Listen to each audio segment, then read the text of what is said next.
Hello and welcome to another edition of Protect and Educate. I'm your host, Marco Johnson. Thank you for joining us.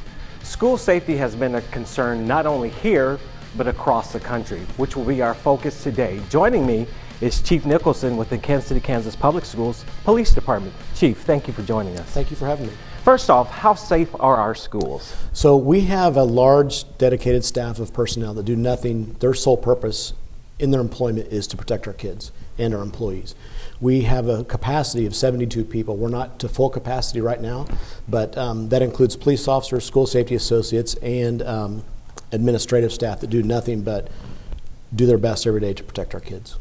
And when you say that, that means they are literally all over our campuses, correct? They are. They're throughout the district, both at stationary posts and we have mobile police cars where they go and check on other schools where there may not be somebody stationary post every single day.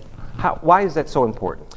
Well, it gives us the ability to respond very quickly when something is going wrong at one of our schools, whether that's a crime in the community or a fight in the school or something that's going on that just doesn't need to be in the educational environment. So it gives us the ability to respond very quickly, and we also like having officers that are stationed to our buildings so they're actually on the scene prior to having to call 911 to get someone to respond. Chief, how does KCKPS compare to other school districts when it comes to safety? So drugs and fights and problems are not foreign to any school district. We're no different than anyone else. So I would say that we're just kind of a lot like every other school district throughout the nation, really. I see. So what can parents say to their students about drugs?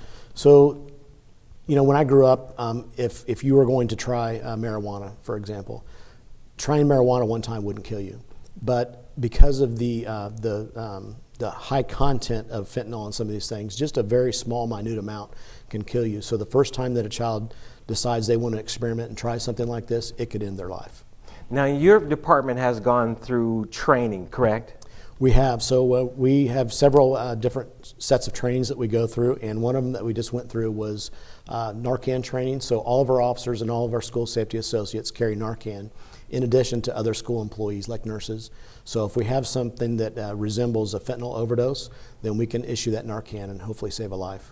So how can students or families report? Let's say something happens, they see something and they want to let you guys know, but they don't want their identity, let's say they don't want it to be known it was them. So I've got two different answers for that. Normally, we want everyone to call 911 anytime there's an emergency or something they want to report.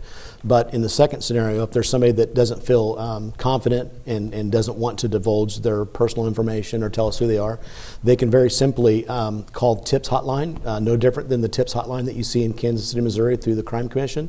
And this poster that I have next to me, there's actually a QR code that kids can scan it with their cell phone, and it will take them directly to the reporting page. And so it's instant. It's instant. It's anonymous. No one will ever know who is reporting that. And those information snippets come directly to me and my deputy chief and my administrative staff.